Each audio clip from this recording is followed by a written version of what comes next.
스트레스 지수 측정 결과 35점이 나왔네요. 그러면 25점 이하, 25에서 35, 35에서 45, 45에서 60, 60 이상. 이건 거의 뭐 스트레스가 없다 이렇게 보고, 25에서 35면 초기 스트레스 일시적 스트레스 상태, 여기는 초기 스트레스 상태, 여기는 이제 일시적 스트레스가 반복적으로 쌓이면 스트레스 내성이 약해지는 시기, 이거는 만성으로 진행되는 상태, 전문의와 상담 필요 이렇게 얘기를 하는데요. 35점 정도면 여기에 해당이 되죠. 그래서 초기 스트레스 상태, 이 정도면 상당히 양호한 정도고요. 자, 이게 이제 총 점수라고 볼 수 있고, 이 총 점수를 이제 맥박의 변화도라든지 심박의 분포, 자율신경 균형으로 알 수가 있는데요. 이게 이제 그 맥박의 변화도. 맥박의 변화도는 뭐냐면 맥박의 다양성을 나타내는 건데요. 얼마나 맥박의 변화가 다양성이 있고 자유롭냐를 나타냅니다. 그래서 성인 평균은 30에서 40 정도. 근데 이제 20 이하면은 만성 스트레스 상태가 되는 거죠. 그래서 일단은 성인 평균보다는 약간 높을수록 좋습니다. 이 정도는 기본이고요. 한 40에서 50, 50에서 60 정도가 좋고, 여기 그 맥박의 어떤 변화, 심박의 변화는 좀 다양할수록 좋습니다. 그래서 이게 톱니처럼 나올수록 더 좋습니다. 이 맥박 선이 위쪽에 형성이 되면 이제 빈맥이고요. 맥박이 좀 빠른 거고, 밑에 쪽에 형성이 되면 맥박이 좀 느린 겁니다. 그래서 가운데 정도 형성이 되면 상당히 좋고요. 톱니처럼 나올수록 맥박의 변화가 다양하다. 다양성이 좀 있는 게 좋고 변화가 좀 자유로울수록 좋습니다. 그래서 1차적으로는 일단 여기 가운데 형성되면서 톱니처럼 나올수록 좋다라고 볼 수 있습니다. 그리고 맥박의 변화도, 이 변화도는 맥박의 변화가 이제 다양성이 어느 정도 되는지를, 어떻게 분포가 되어 있는지를 보는 건데요. 이 높낮이를 이렇게, 높낮이를 그대로 이렇게 갖다가 붙였다고 볼 수가 있습니다. 그래서 이쪽은 변화가 좀 이제 느린 거고 이쪽은 빠른 건데요. 변화가 좀 다양하고 많을수록 이 길이가 좀 깁니다. 그래서 뾰족하고 높을수록 더 스트레스가 높은 거고요. 약간 넓고 낮을수록 스트레스가 이제 더 적은 거고, 심박의 어떤 변화 분포가 양호한 거죠. 낮으면서 넓을수록. 맥박이 빠른 사람들은 이쪽에 형성이 되고, 맥박이 느린 사람들은 이쪽에 형성이 됩니다. 이제 자율신경 균형. 자율신경 균형은 이 사각 점이 가운데 올수록 좋습니다. 여기 이제 가장 연령대 평균의 안정적인 상태고요. 교감이 많이 비활성화 된다거나 지치고 피곤할 경우에 괄호형으로 나오고요. 이쪽으로 가면 질병형.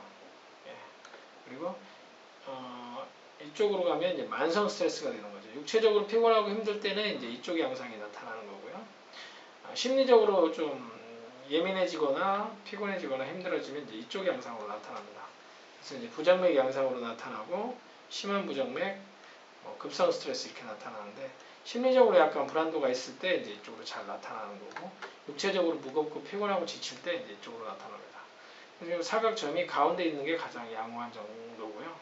이게 이쪽으로 나타나냐, 이쪽으로 나타나냐, 이쪽으로 나타나냐, 이쪽으로 나타나냐를 볼 수 있습니다.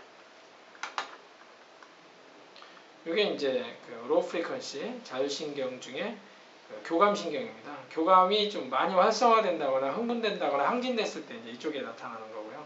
초록색 범위 내에 안정될수록 여기가 좋습니다. 이쪽으로 갈수록 피곤하고 지치고 힘들고, 이쪽으로 갈수록 더 어떤 질환을 내포할 수도 있는 양상이 나타날 수 있죠. 그래서 전체적인 거는 이 초록색 범위 내에 있으면 정상인데 낮을수록 좋다. 올라가 있으면 흥분도가 올라간 양상이고 활성화된 양상이죠.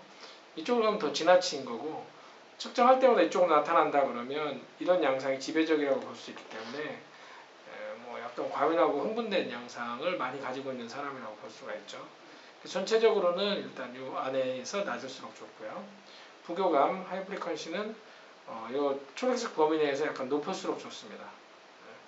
이쪽으로 갈수록 좀 낮을수록 그 몸이 강직된다거나 긴장도가 이러면서 몸이 약간 굳어지는 양상이고요. 이쪽으로 갈수록 좀 이완도가 높으면서 더 편안해지는 거죠. 흥분이 많이 됐지만 몸도 같이 이완이 됐기 때문에 상태는 양호한 거고요. 교감, 부교감, 자율신경 균형.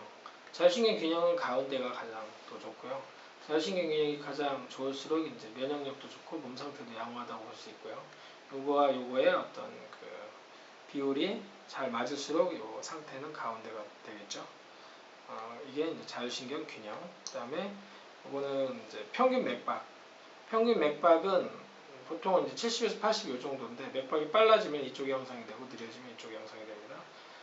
이쪽에 갈수록 이제 심장 박동이 많아진다는 거고 이건 느려진다는 건데 이 정도 중간 정도가 양호하다고 볼 수가 있죠. 그리고 이게 이제 그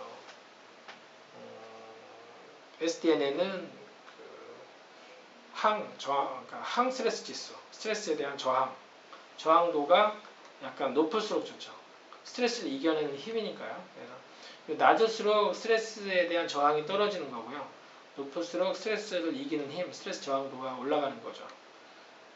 그래서 이쪽으로 나온 사람들의 특징은 이제 몸 상태가 약간 많이 피곤이 누적되어 있다거나 스트레스에 누적돼서 몸 상태가 안 좋을 때 이제 이쪽으로 오는 양상이죠. 그래서 스트레스를 이기지 못하는 양상이 이쪽으로 온다고 볼 수 있습니다.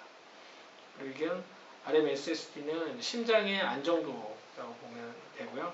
심장의 안정도가 올라갈수록 약간 좋다.